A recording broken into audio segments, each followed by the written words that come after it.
Alright, today I'm going to give you an update on the DIY gravity-fed pellet stove and a couple of things I've had to do on it over the past 4 years.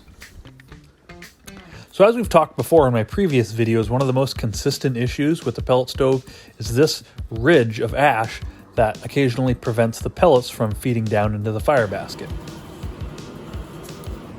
I also noticed my burner plate had started to sag. After hours and hours of runtime, the heat had started to compromise the metal and fatigue it. I also needed to address the low basket, which was allowing some pellets to fall out into the ash prematurely.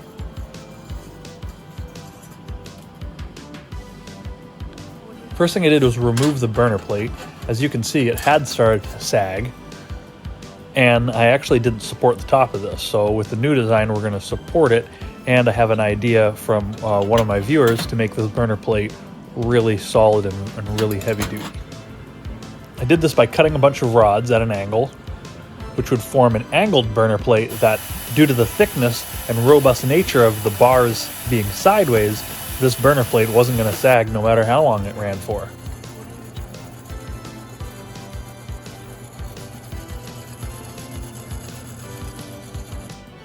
I spaced these bars out by using an 1/8 inch rod and washers in between each bar.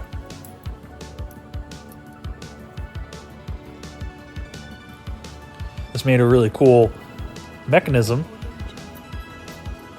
that I will then weld in place once I cut the end off.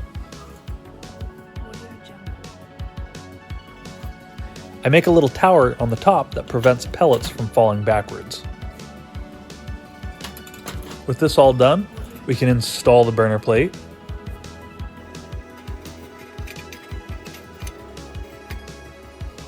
Now we're going to address the creosote ash buildup issue in the pellet feeding tube. I did this by making an easy plate to clean out the creosote. I plasma cut out a hole in the top.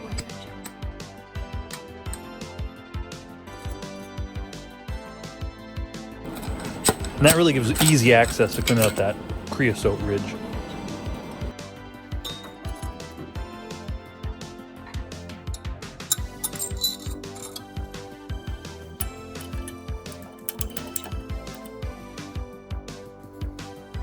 Now we'll expand the basket with some expanded metal or heavy-duty mesh. And the last thing we're going to talk about is this fresh air tube that I did. My idea with this is when the basket is smoldering and the fire is getting going, sometimes I feel like there's too much airflow escaping over the top of the fire. I figured this fresh air tube could direct air onto the smoldering fire in the front of the basket and get that fire started quickly. Watch how shutting the door, the airflow through the tube instantly lights the fire.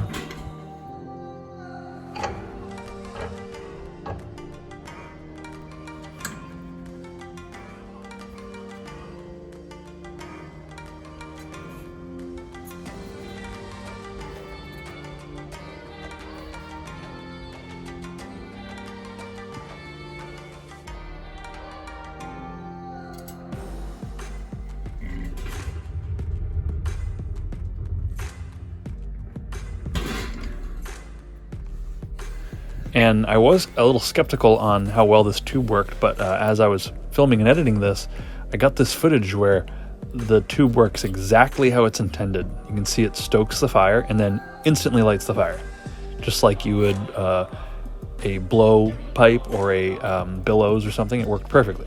So I do think that that tube does direct fresh air directly into the fire basket. Worked perfectly that time.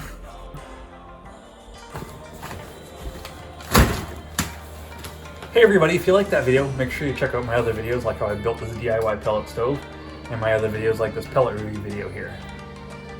Make sure to subscribe so you can get all updates on these. Give me a thumbs up and I'll catch you guys next time. This is Nora, our new puppy. Say hi, Nora.